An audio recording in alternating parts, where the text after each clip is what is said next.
everyone, and welcome back to Wake and Take. It's your boy Jason, and we've got some football to talk about today. Today, of course, we're talking about Week 5. We've got some reactions to yesterday's action, so go ahead and take out your coffee, sit back, relax, and enjoy the show.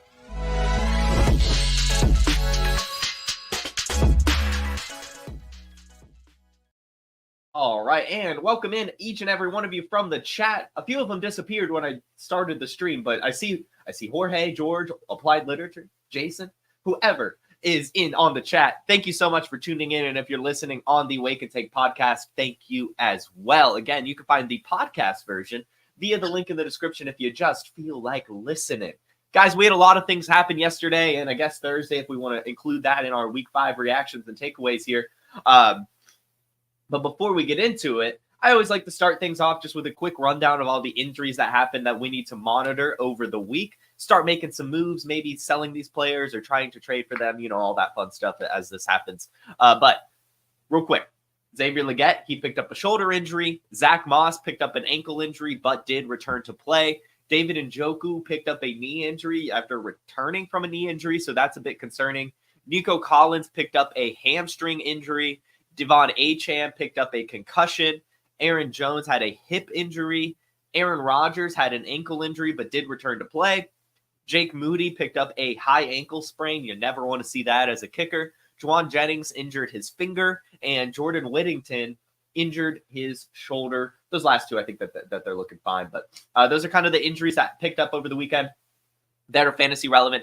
Keep your eye on those players over the week. Xavier Legette, Zach Moss, David Njoku, Nico Collins, Devon Achane, Aaron Jones, Aaron Rodgers, Jake Moody, Juwan Jennings, and Jordan Whittington. The ones that seem the most concerning out of the bunch would be, of course, David Njoku, Nico Collins, and Devon Achane and his concussion. Hopefully he can return soon. Those damn Dolphins. Guys, that was a boring football game. That Patriots-Dolphins game. I don't even want to talk about it. Let's just jump straight into the takeaways that are actually fun. And here we go. NFL Week 5 reactions. We'll just start with the Falcons.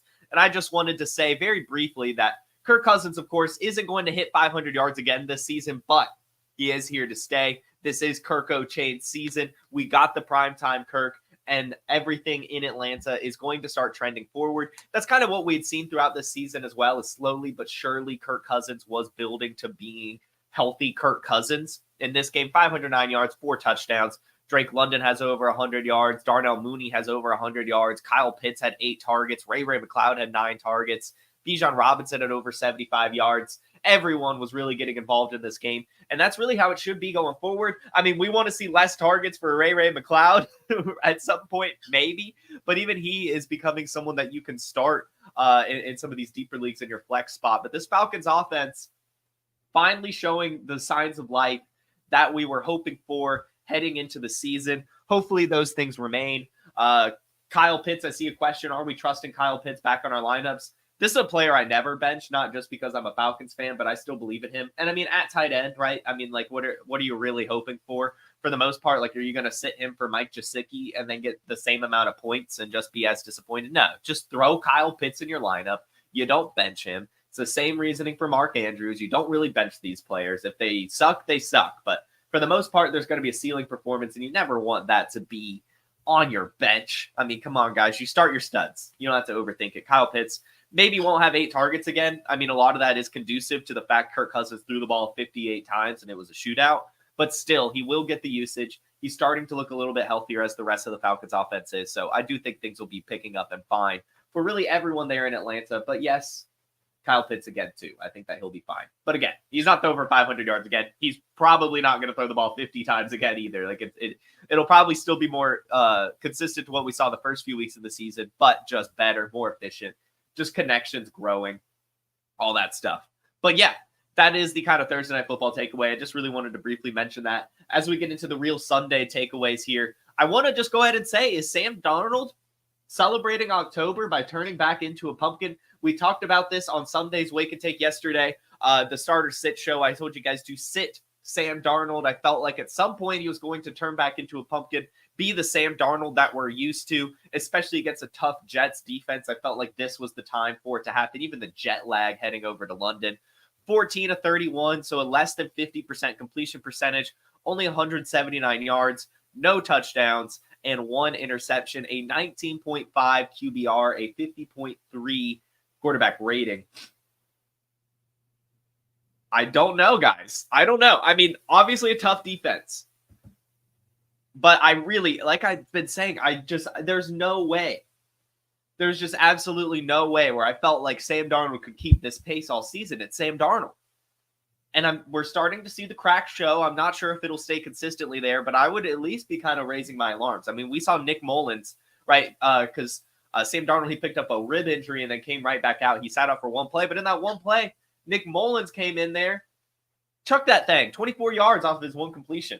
And so it's such a system where the quarterbacks are going to find success. And so I don't know like how long of a leash Sam Darnold actually has. If he starts to perform poorly, like the Sam Darnold of old, I could see them pulling the plug or going to Nick Mullins. So I just want to keep my eye on this. Tough defense. So we're not going to completely write off Sam Darnold yet, but this is kind of something I was looking for already. Like I was not getting on the Sam Darnold hype train. I couldn't do it. And we're starting to see why, hopefully. We'll see as this trends throughout the season. But just keep your eye on the Sam Darnold thing, looking like he's turning back into a pumpkin now that we're here in October. But that was a tough defense. Justin Jefferson still got there. So he should be fine. I mean, still has the great weapons. TJ Hawkinson returning soon. But it is a little concerning to see that, yeah, he does go up against a tough defense here. And then he's bad again. So, man.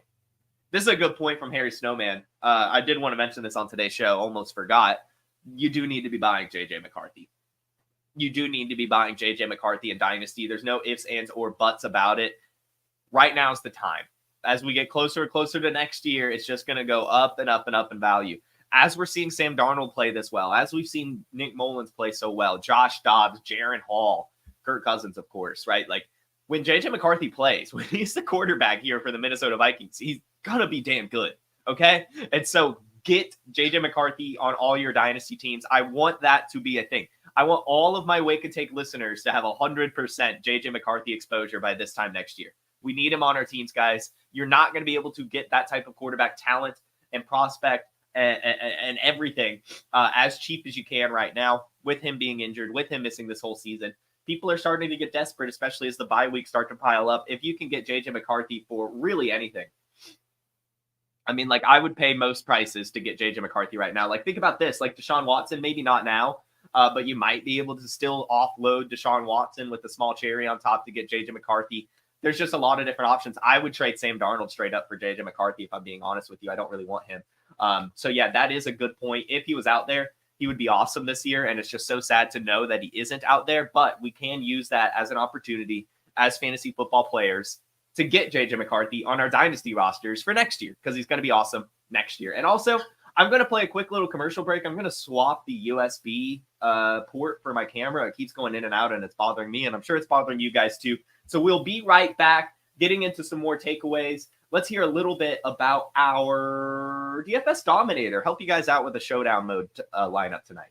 DFS getting harder every year, but we're here to make it easier with the DFS Dominator, because I know a lot of optimizers keep coming out. Oh, our optimizer. What about this optimizer? But that optimizer. Well, we have a cash game optimizer that leverages the projections from Dario, Billy, the award-winning projections at PlayerProfiler.com, and builds the best lineups for cash games that have both upside and stability, because that's what you want. It's a couple clicks, boom, boom, boom. You get the best possible lineup for your cash games. But for tournaments, traditional optimizers don't work. That's why we have a Lineup Genius, which takes you through the process of building lineups the way they should be built. Which quarterbacks you want to be overweight on, then building stacks, then setting runbacks, then optimizing, and generating up to 150 lineups that you can easily import into DraftKings, into FanDuel. That's the DFS Dominator. It's only $45 a year, not a week, a year. Just go to Player Profiler, click on the DFS Dominator from the menu, and you won't be sorry. So we are back. Get that DFS Dominator. Makes great lineups every single week.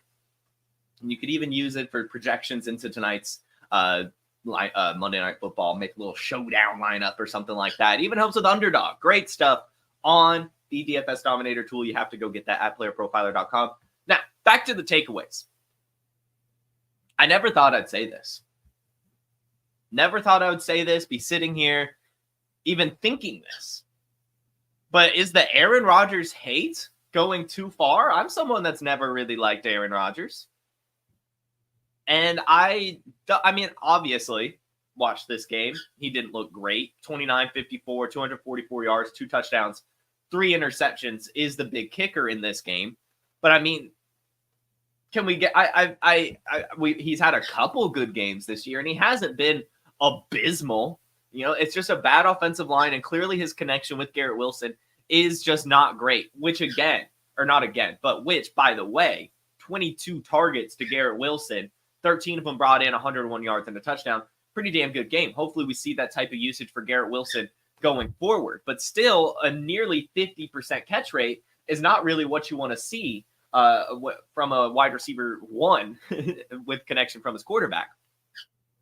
But I mean, yeah, as Tripp is saying in the chat, I mean, like we've been saying this all year. The Vikings defense is just legit.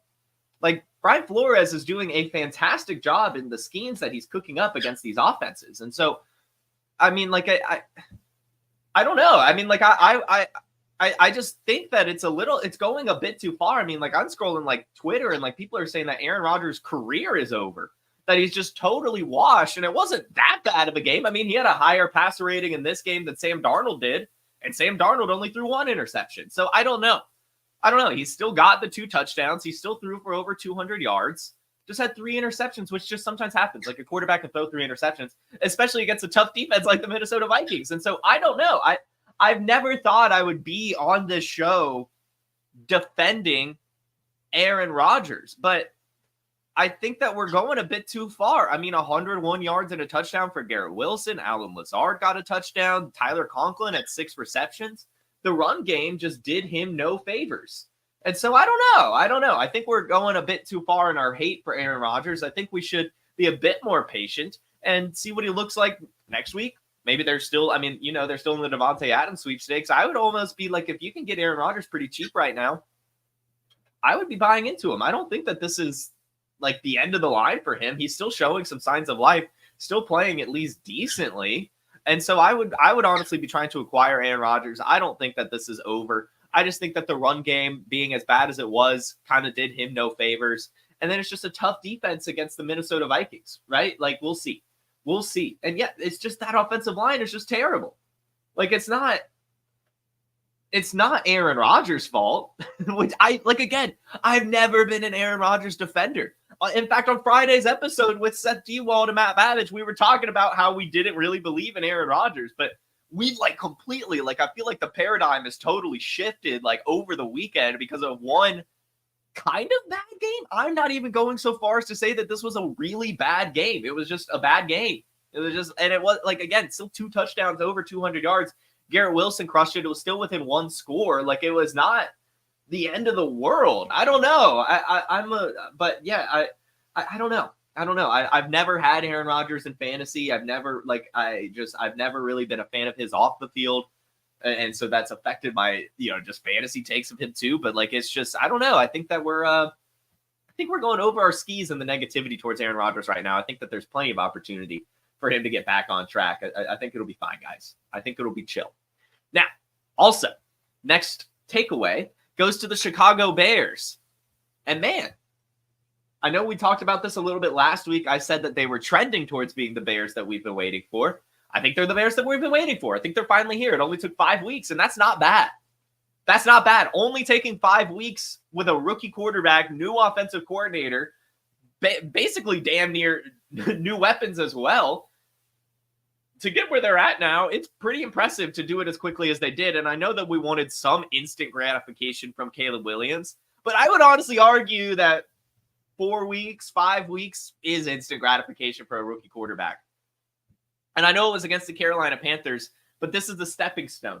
We talked about it last week. I got a lot of flack for this. We'll talk about it later in the show. But last week, after the Panthers lost to the Bengals absolutely whooped them. I was like, the Bengals are here. Like, this is the Cincinnati Bengals. And I understood that it was against the Carolina Panthers, but I'm just someone who believes in confidence. And when you can do this, when you can put together a game like this, everything else just starts to come together. You feel the confidence, you see the things that start to work, and you're able to completely use that as a stepping stone going forward. And so it's like, I think the Bengals are here. The Bengals are ready to be competitive. They're going to make some noise rest of season. And they almost beat the Ravens last week.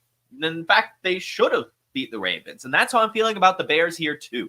They whoop up on the Panthers. Caleb Williams, 300 yards and 2 touchdowns. DeAndre Swift, I think over 100 all-purpose. Yeah, 100 all-purpose with a touchdown. Roshan Johnson gets 2 touchdowns. DJ Moore gets 100 yards and 2 touchdowns. Rome Odunze, 5 of 6 for 40 yards. Not bad, right? Keenan Allen, 6 targets as well. I mean, like Cole Kmet, 57 receiving yards. Really good stuff coming from the Chicago Bears right now. And this is just the beginning. They are going to be doing this all season. And that's why last week on our market watch, I was getting very frustrated. I posted on TikTok, highly recommend it. Shout out our producer, Dustin Royer, for putting this clip together. But I was saying to buy DeAndre Swift. Everyone last week was saying to sell high on DeAndre Swift. And I called that asinine. Like, why would you sell high on a running back on an ascending off, or not even, because it wasn't selling high, right? It was one good game. And we knew that the offense was trending in the right direction. And we knew that the Bears paid DeAndre Swift a ton of money. And we knew that DeAndre Swift is explosive. And we knew that DeAndre Swift was coming off a 1,000-yard season on the Philadelphia Eagles. And so I know that he had a rough couple weeks to start the year, but so did the entire Bears offense. And it is especially hard to be a good running back if the offense is bad. But now that the offense is getting better, you're talking about a guy who's going to be receiving and running the ball. I mean, 20 touches, 21 carries, and 2 receptions for DeAndre Swift in this game. Tons of usage last week, too. Like, this is exactly what we've been wanting from DeAndre Swift. And it's not just him, it's the whole Bears offense. And so get DeAndre Swift if you still can. I don't know if he can now. I don't know if he can. I'm sure that people are still saying sell high, but you can't. You can't. They paid him $8 million a year for 3 seasons. They wanted him on the team bad, and he's showing them why. I mean, he had a goal line touchdown. That's not even DeAndre Swift's thing. He has a great breakaway reception. I mean, this is what they wanted him to do, and he's here. He's being Swift. So I'm just glad it's here. This Bears offense, there's a ton of value to be had. I would still be saying buy Rome Odunze if you can. You actually, in fact, you must buy Rome Odunze. I don't care if you have to pay the piper. Get that guy on your team because, again, my take with Rome Odunze is that he is the future wide receiver 1 of this team. He might be like the wide receiver 2 this year, but they drafted him to be the alpha. They drafted him to be Caleb Williams' favorite weapon. So get him on your dynasty teams while you still can as well. And again, still get DeAndre Swift. Still get Swifty. You can do it. It's okay. And in the same game, we've just got to say it. I talked about this last week, but I didn't think that Andy Dalton was going to be the next like Joe Flacco story. I know a lot of people out there were saying that, you know, Andy Dalton is going to do the same thing that Joe Flacco did last season, keep slinging it all year, help the team make the playoffs. And I don't know. Andy Dalton is just no Joe Flacco. We've seen it throughout his career. Like Joe Flacco actually, like that dude is really damn good at football. Whereas Andy Dalton is also pretty good at football. But there's just a difference between what Joe Flacco brings to a team and what Andy Dalton does. And Andy Dalton's easy to get figured out. And Andy Dalton has a lot of floor games. And that's what happened here against the Chicago Bears. Tough defense, so we'll give them credit. But only 18 to 28, 136 yards, no touchdowns, and an interception. The only person who was relevant in this game really was Chuba Hubbard, who had 97 yards and a touchdown on the ground and 4 receptions for somehow negative yards. Xavier Legette picked up an injury. Deontay Johnson only had 3 receptions for 23 yards. In fact, Jalen Coker was the leading receiver here. So things, I don't know. I mean, like, obviously the Bears defense is tough, and I'm sure that Andy Dalton will bounce back soon, but I wouldn't be surprised if we do see Bryce Young again this season. He did step in at the end of the game here, 4 of 7, 58 yards against, you know, probably a defense that wasn't caring anymore, but still he showed some signs of life. I mean, his first throw back in the game, he did a nice little roll out of the pocket for like a 20-something yard pass. So I think that obviously they're going to keep rolling with Andy Dalton, but as, you know, he starts to kind of level out, I could see them pull the plug on him and go back to Bryce Young after giving him the rest that he needed to break, kind of let the game slow down. I wouldn't give up on Bryce Young yet. In fact, I posted a poll on Twitter this morning. Go vote on it at JFootballWine at Twitter. Would you rather have Bryce Young or Deshaun Watson in Superflex Dynasty right now. And so far, only like 9 votes, but everyone is saying Bryce Young. And I don't know if that would have been the case last week. So I just think it's pretty interesting right now, the way things are going. I would still try to get Bryce Young, even if you're in a single QB league and he's out there on the waiver wire in Dynasty, there's still a potential there. He was the 101 for a reason. I think that he was just kind of put in a rough situation, and last year especially just did so many poor numbers on him. The way Frank Reich just kind of threw him to the wolves with such a bad team, it made him pick up some bad habits. Hopefully, this just kind of pause in his gameplay will help him out here. So we'll see what happens there. But as the Harry Snowman says, Flacco was considered elite by many at one point, and Andy Dalton was cast off. Like, that is true. That is true. And that's why Joe Flacco is absolutely slinging it right now in Indianapolis. But that's a takeaway for later. I want to move to the Bengals game now, as I talked about them kind of using the Panthers as a stepping stone last week. It's time to victory lap it, because a lot of people were mad at me for saying that I thought the Bengals were good again. Like, everyone was like, what are you talking about? Like, Joe Burrow's not even playing well. It was just the Panthers. And I was like, no, dude, like, I see it. I'm watching these Bengals. Jamar Chase in the interview said that he's having fun again. Joe Burrow, like, playing well. T. Higgins back. Like, Chase Brown finally scoring touchdowns. Like, the Bengals showed some signs of life. And I knew that they were going to be able to be competitive going forward. And I called them beating the Ravens. And I'm so mad. I am so mad, because my analysis of this game was spot on. I literally, go back and watch Thursday's episode. I had to. I went back. I was like, I feel like I called everything. I was like, Jamar Chase, 2 touchdowns over 100 yards. I said that this should be the game of the week. All of this stuff. I was so excited for this game, and it all panned out. Joe Burrow may be what everyone's kind of talking about, but man, Jamar Chase, baby. What were we doing? What were we doing as a fantasy community? I saw so many people off Jamar Chase, moving him down dynasty ranks frequently. Just keep moving him down and down again. I saw people saying, would you rather have Nico Collins or Jamar Chase? And it's like, guys, this is Jamar Chase that we are talking about here. He has these incredible, incredible games, and he started the year off slow, similar to another player we'll be talking about later in the show that had another great game this week. He did not go to training camp. You have to spend a couple games getting up to game speed before you can be the player of old. But there's still so much time left in the season. I mean, I had a question on the Dynasty Roundtable when I was there. They asked me if I'd rather have Malik Neighbors or Jamar Chase. And I was still just Jamar Chase.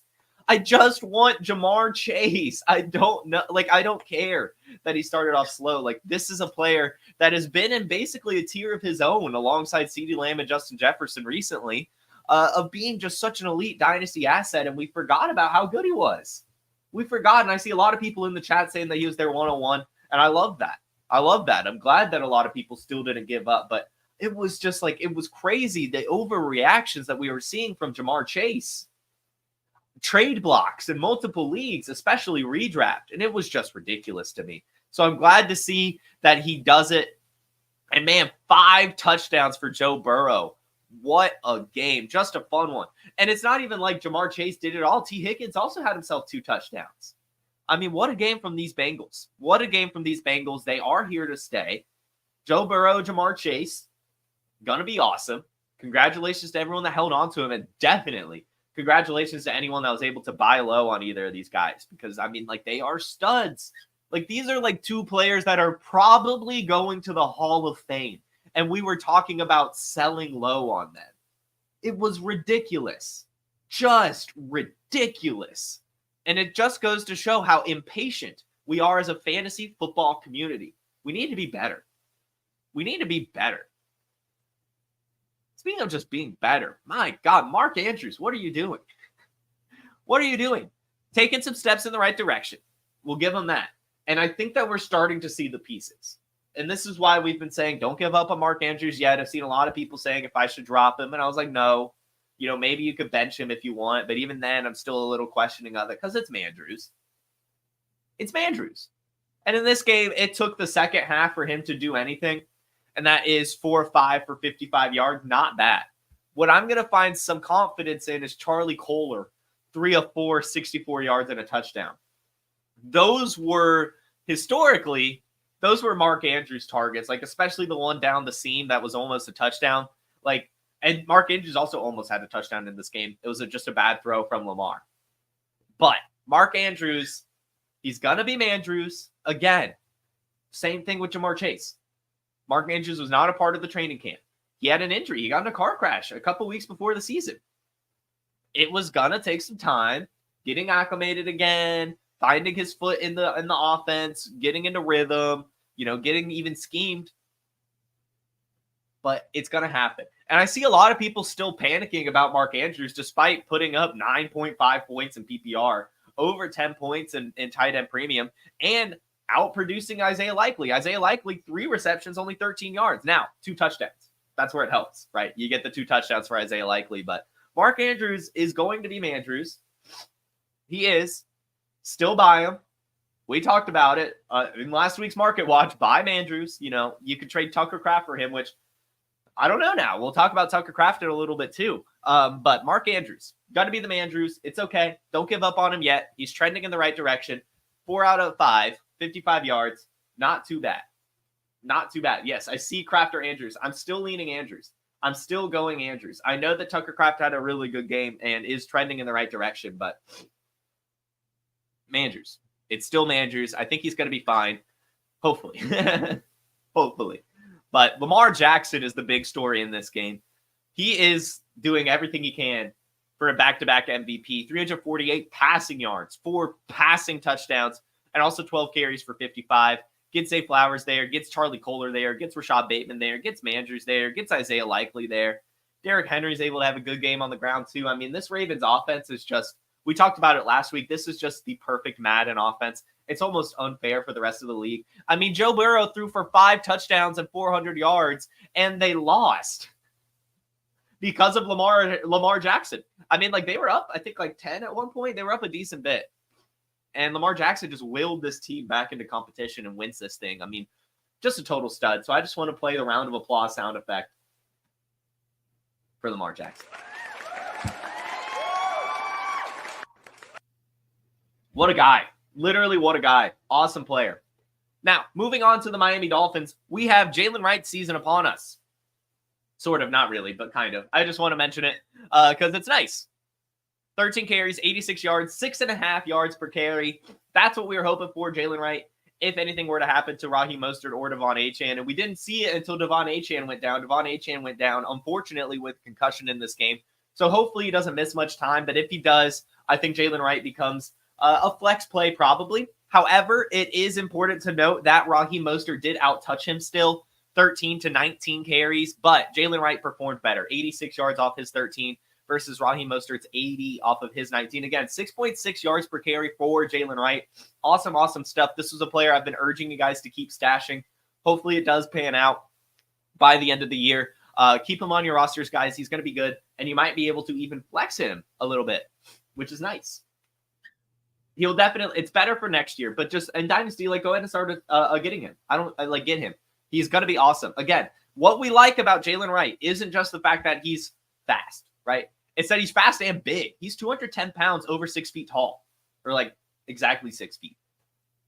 He has the size of a bell cow running back on top of the speed that McDaniel loves in this offense. So Jalen Wright is just a must roster, especially in Dynasty, but even in redraft, he's a handcuff right now. Get him on your team while you still can. And in fact, Tua is going to return soon enough. So when he comes back, this Dolphins offense will be a lot better too. And Dan, I see a question here. Stick around. We will get into that. But for now, I want to go over to the Browns because Deshaun Watson is just so washed.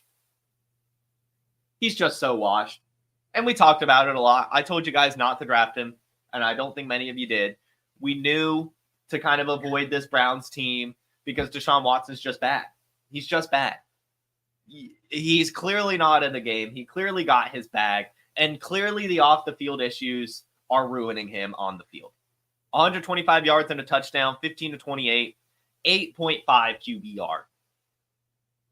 And it's not even like that is – that's literally not even his worst game this season. He had an 8.3 QBR in week 1. Hasn't had a 200-yard game. Hasn't had a 3-touchdown game. Has had multiple interceptions on the year. Just bad. He's just straight up washed. So get Jameis Winston while you can. He's going to take over sooner rather than later. He did come in this game only through one pass, and they did go back to Deshaun Watson. And they did say that Deshaun Watson will still be the starter next week. But like I said all offseason, guys, there's more to the sport than just being a good athlete. Deshaun Watson, a fantastic athlete. He was a total stud when he was good. But mentality is so, so important. In fact, probably more important. You have to want it. You have to want it. At the NFL level, you have to want it. And he doesn't want it. He's already had it. He got the money. He's in Cleveland. He has a terrible public perception. And, some people would get fired up by that, right? Like, be like, oh, I want to prove you wrong.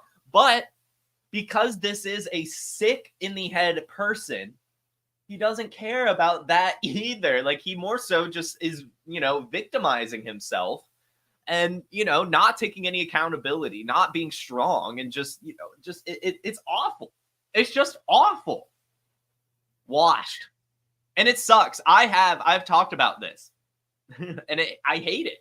I pulled a Deshaun Watson rookie autograph back in the day, and it was one of those Panini redemption cards. So I had to wait 3 years for it to arrive in the mail. And that card's value has absolutely plummeted. It was like a $2,000 card when I got it, but I wasn't able to do anything with it because I didn't have it. And when I finally got it, it's like a nothing card. Like, nobody wants it. Nobody wants it. It's been just stuck on eBay. And it sucks. It sucks. I had like a lottery ticket type card, and he's awful. He's just awful. It's pain. It's pain. Also in this game, I want to give a quick shout out. Just a quick shout out. Obviously, Jaden Daniels is the story, but I just want to shout out Brian Robinson. In fact, I want to play the round of applause sound effect for him as well. Brian Robinson was not expected to play all week. Literally was not expected to play, but ends up being a game time decision, ends up being active, ends up getting barely any volume, but he scores us 2 touchdowns for the fantasy managers that were brave enough to keep him in their lineup. And I'm just so, so thankful for that. Didn't look good. Playing through his injury, for sure. But got 2 touchdowns, and that's all that matters for our fantasy points. Wish him the best in his recovery. Still clearly not 100%, but still, the fact that he's playing through this just shows how much of a dog he is. Shout out Brian Robinson. Awesome, awesome stuff for him.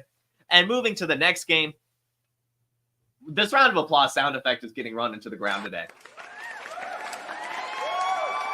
Joe Flacco. What a game from him. It seemed it was lost. I mean, the Jaguars were beating them pretty handily, and then fourth quarter, Joe Flacco comes to life, makes it a 34-34 game. They end up losing, but still just the fight that Joe Flacco put together was incredible. 33 of 44, 359 yards and 3 touchdowns. No interceptions, even had 22 rush yards. He had an awesome scamper at one point.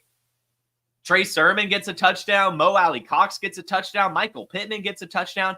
And Alec Pierce has 134 yards and a touchdown. It was incredible. It was incredible. Serious shout out to Joe Flacco. He's an instant start any week that Anthony Richardson is out. Definitely keep rostering him. And if I'm the Colts, I am looking at Anthony Richardson and saying, hey, man, sit back. Watch Joe Flacco a couple more weeks. Let's heal up that hip.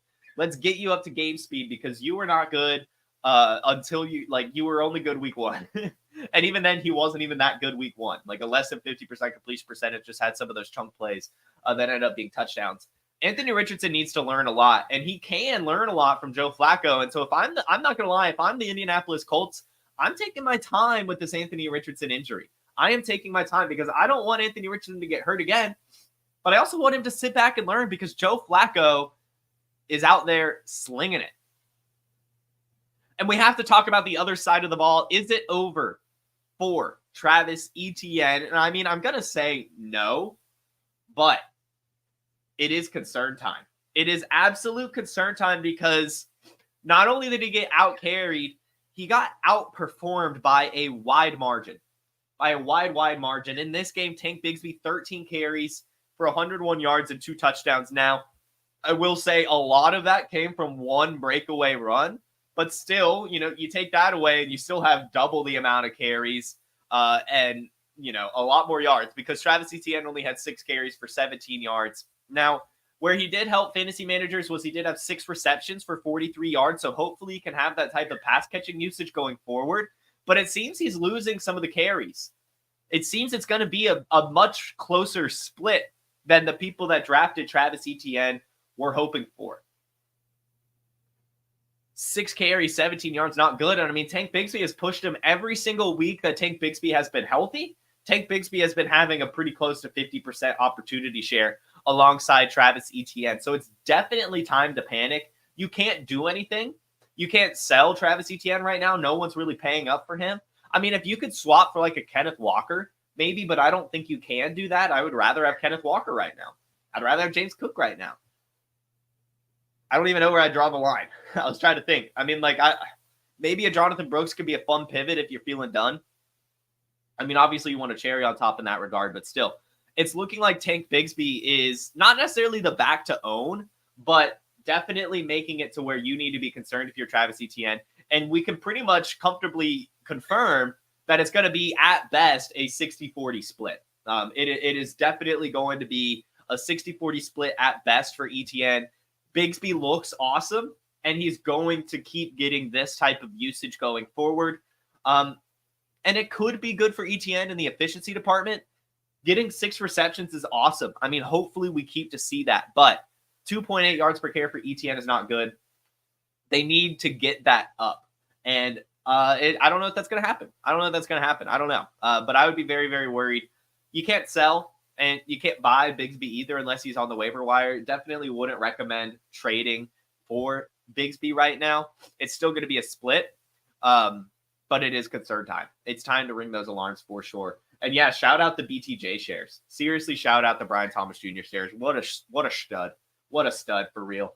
And also, yeah, shout out producer Dustin giving us a reminder here. Hit that like button, guys. We've got 94 people watching live right now on YouTube.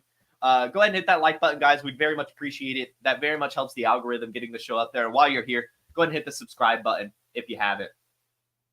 Moving on to the next takeaway. Talking about, kind of rest in peace for Travis Etienne. Rest in peace, Dalton Kincaid. I'm not going to lie, guys. I am not going to lie. Even me, you guys know this. I was out on Dalton Kincaid all offseason. I told you guys. I was not drafting Dalton Kincaid unless I drafted Josh Allen and I was going for a little bit of a stack of best ball. But, I did not believe that Dalton Kincaid should be drafted where he was. I think that we were projecting too much and being a little too hopeful that he would be an alpha. We didn't see it last year. I didn't see why we would see it this year, especially with all the reports that we were getting in Buffalo that there were a bunch of different wide receivers working with the first team, that Josh Allen was spreading it around, and that there didn't seem to be an alpha. I didn't, at his cost, I didn't want to bet on it. But this week, I was like, there's no Khalil Shakir. This should be the Dalton Kincaid game. They need to rely on him. He should be force-fed. 6 targets, which is fine. I mean, that's what you want. Only brings in 2 of them for 34 yards, no touchdowns. It's over for Dalton Kincaid alpha potential. It is. Even throughout his career. He's just going to be a good tight end. He's going to be like a Mike Gesicki, Evan Ingram type throughout his career, where he might end up being having a good season here or there. But for the most part, it's going to be spread around. And that's good for Josh Allen and good for the Buffalo Bills, right? Keon Coleman getting better. That's good news, right?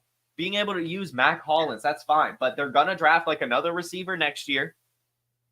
And it's just going to be even more complicated. Khalil Shakir will still be there. It's just, there's not enough room for Dalton Kincaid to be a tight end 1, or the tight end 1, I guess I should say. He'll still probably be a top 12 consistent tight end. But guys, the alpha potential is not there. We're not going to see those 12 target, 100-yard, 2 touchdown games from him unless more injuries pile up. But this was the opportunity. No Khalil Shakir should have been Dalton Kincaid spike week. And I am mortified that it didn't happen. I'm going to be honest with you. I really felt even as a guy that is not a big Dalton Kincaid fan. I was always taking Kyle Pitts in that range. Or unfortunately, Sam Laporta. Fortunately, Trey McBride. But for the most part, Kyle Pitts. And I thought this week was Dalton Kincaid week with no Khalil Shakir like it should have been. I would be heavily panicking if I had Dalton Kincaid. I don't think you can sell. I do think you have to hold on to him. In fact, I would say it's time to buy Dalton Kincaid as I'm saying this. I think you could probably. I mean, it's going to depend on league, and I bet most Dalton Kincaid managers are a little frustrated. Kind of like Kyle Pitts managers, you probably can't actually buy him at market price. But if you could take a Tucker Kraft, man, he's looking good. I don't know about Tucker Kraft, but like a Dalton Schultz maybe, especially with the Nico Collins injury or something like that. I don't know, but I would definitely at least be trying to see how it gets here up into Dalton Kincaid. And speaking of rest in pieces, Tank Dell? I am beginning to get terrified for my Tank Dell shares. This is a game where Tank Dell should have been good. Nico Collins gets hurt, and Tank Dell gets 4 targets. CJ Stroud throws for over 300 yards, and Tank Dell only gets 38.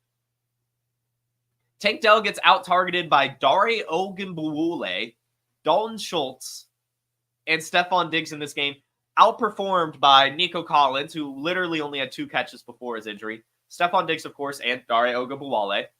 Dalton Schultz nearly outperforms and basically neck and neck. Serious concerns for Tank Dell. Now, I will say this. I am still buying Tank Dell. I am not giving up on Tank Dell. He still looks incredible. If you watch the film, he has some crazy skills. Looks incredible out there. But he's not getting the targets, and I would be concerned for sure. I would be concerned if I managed him. I would not be starting him, but I would be trying to buy him, and I would not be selling him, and I would not be dropping him.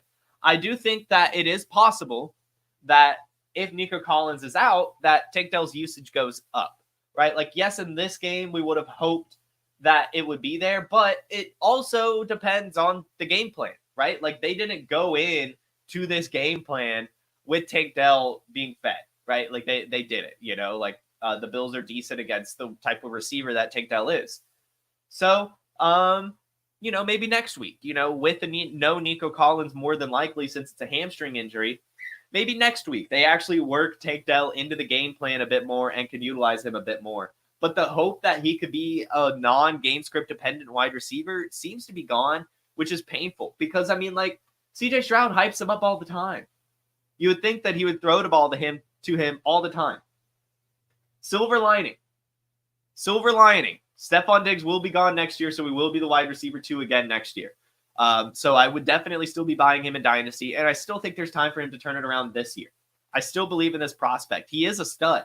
He is an incredible route runner, has some great agility, looks great out there, but just not getting the targets. Hopefully he does. Hopefully they start to come soon. The catch rate's there. The connection with Stroud is there.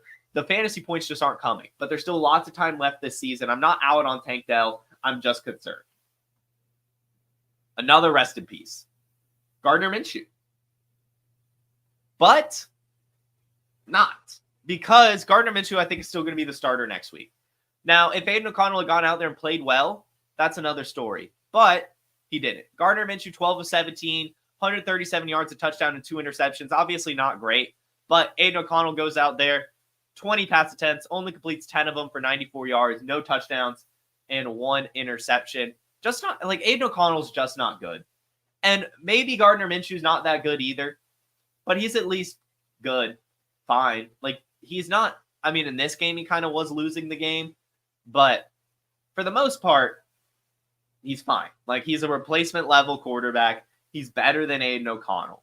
Yes, in this game, it's concerning, and he's on an incredibly short leash, but I don't think Aiden O'Connell did enough to where they'll be like, okay, yeah, let's totally pull the plug and go to AOC now. Maybe they will after one more week, but I still think that Gardner Minshew gets one more starting week. They have already come out and not announced a starter. They said that we don't know who will be starting next week, which I do think bodes well for Gardner Minshew a little bit, at least the fact that they're not going to go ahead and bench him.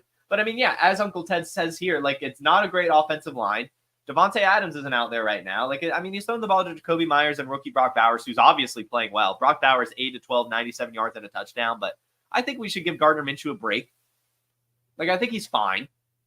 This was just a less than ideal game. But luckily for him, Aiden O'Connell didn't show up, So I think that ultimately they'll probably go back to Minshew and he'll still be fine. But hey, if you want to take a shot on Aiden O'Connell while you still can, you could do so. I wouldn't mind, stashing him a little bit. But yeah, I mean, as Dan says in the chat, Denver's defense looks pretty good as well. So, I don't know. I'm not panicking too much on Gardner Minshew.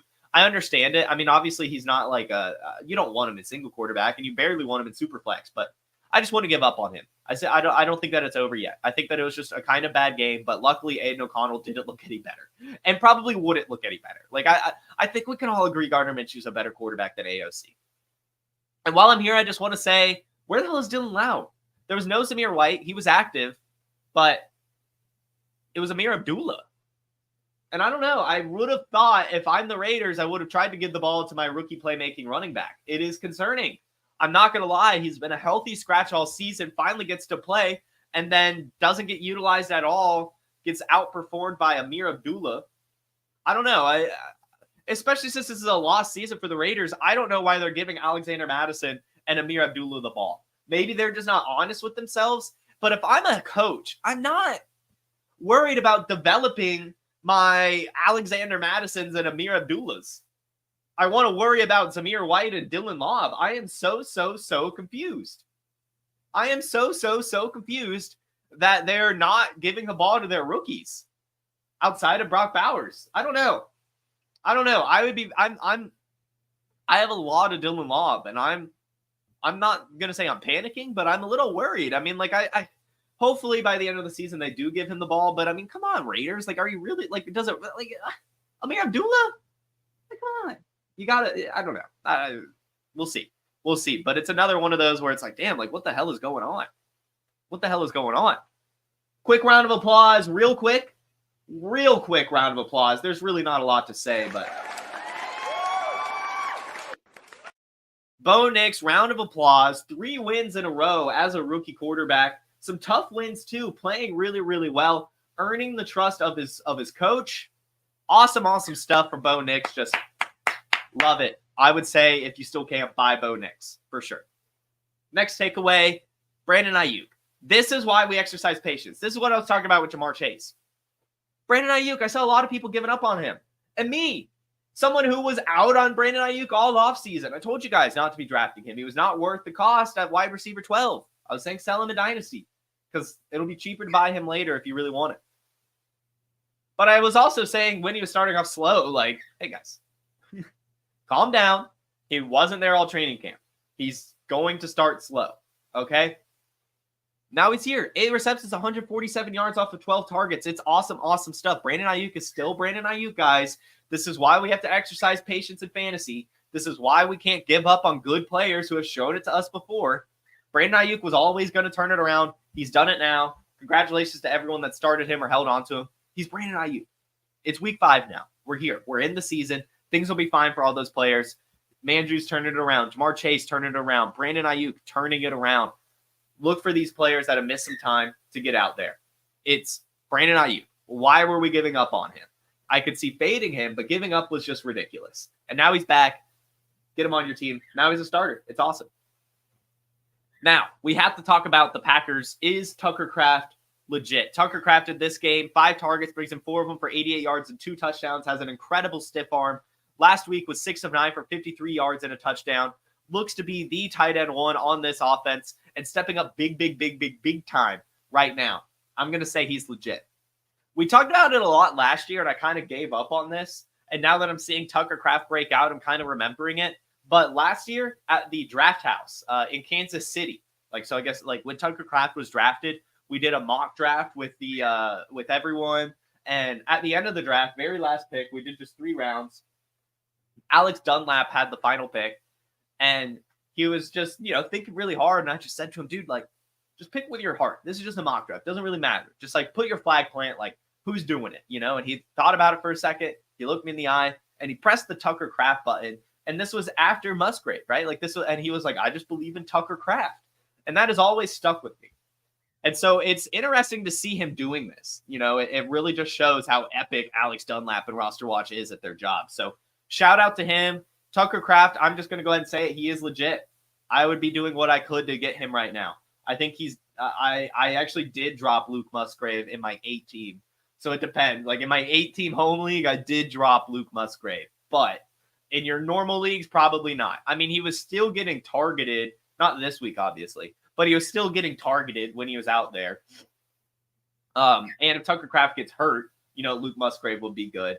But yeah, Tucker Kraft, incredible value, especially for people who like picked him up last year and just held on to him.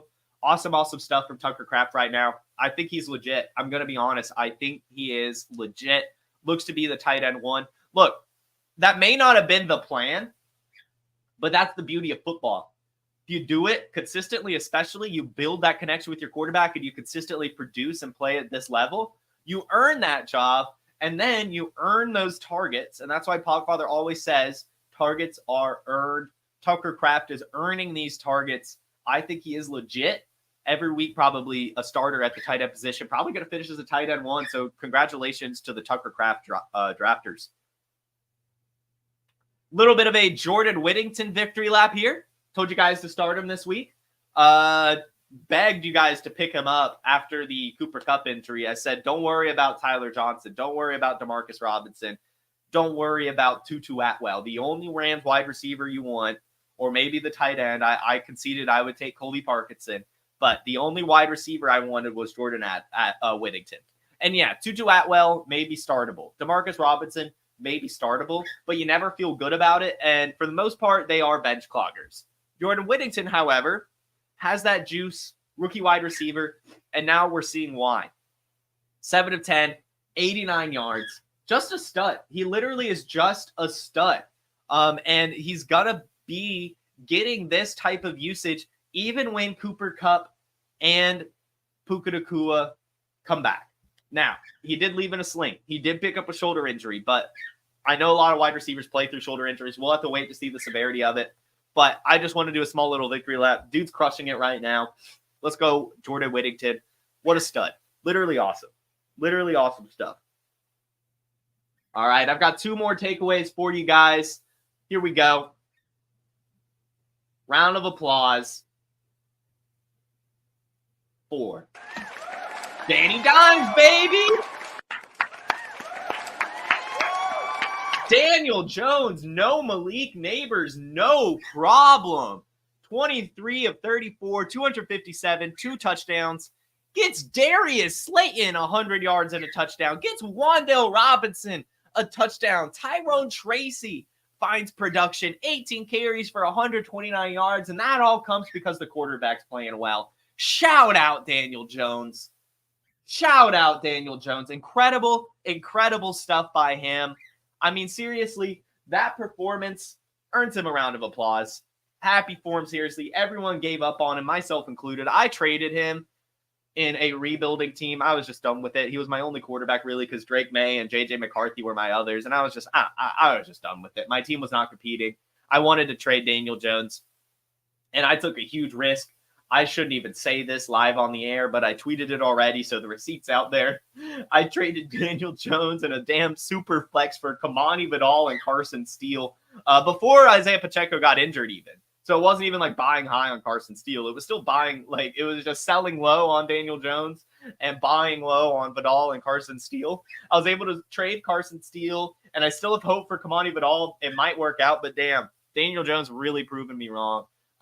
He's playing well. Like he is playing well. Congratulations to him. Seriously, looking good. I mean, seriously looking good. Like I mean, like he's not going to be the Giants quarterback next year, and probably not going to be that good wherever he goes. But I mean, like he's doing everything he can to save his job, and you got to respect that. Put some respect on Daniel Jones' name. Pitt, shut up, dude. What's your problem?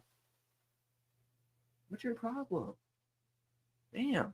All right. Final takeaway. Final takeaway. Don't give up on my Portnoy. He was out there a little bit yesterday, but no catches, no targets. He had a few blocks. We'll see it. This was his first start. Ryan Flournoy hasn't started at the NFL level yet. I didn't expect him to get much production anyway. I was hopeful for a target. We didn't get that, but trending it, getting there, right? Ryan Flournoy, he started. He was out there. He was on the field a few times, had some snaps, but no targets. In fact, Jalen Brooks had targets. Brevin Spanford had targets. Kavontae Turpin had targets. Jalen Tolbert had targets. Luke Schoonmaker had targets. But Ryan Flournoy's season is incoming. Don't give up yet. Do not give up yet. It's going to happen. Don't give up hope. Still has a couple more weeks. Brandon Cooks put on IR. Slowly but surely, it'll happen. Ryan Flournoy, don't give up. Don't give up. Yet, at least. Maybe not redraft. I'm starting to lose my faith in the redraft potential, but I still believe he's I do definitely believe he's a great dynasty asset. I still want him in dynasty, but it is definitely a little concerning. Like, I would have thought he got one target. Well, I don't know. I mean, this is his first start, so I don't think I'm going to say I'm concerned at all. I was hopeful he would get a target. He didn't, but it's fine. We'll see like next week. And plus, it was raining a lot, before the game. So I don't know. We'll see. Yeah, you're right. It probably wasn't going to happen against the Steelers, but the Detroit shootout next week, we'll see. Keep your eye on Ryan Flournoy. Keep stashing him, guys. Got to be fun. Keep that Ryan Flournoy watch going. Everyone, thank you so much for tuning in. This was another fun episode of Wake and Take. You guys were a great audience as always. Hit that like button. Hit that subscribe. And we'll see you tomorrow. Peace. From the Podfather to you, I deeply appreciate you tuning in. And many ask, what can I do? What can I do to help support the hosts, the research they do, the production costs? Go to PlayerProfiler.com, Dynasty Deluxe, World Famous Draft Kit, Rankings, DFS Dominator, and of course, data analysis. Subscribe to any one of those, and you support all of us and take Player Profiler to the moon.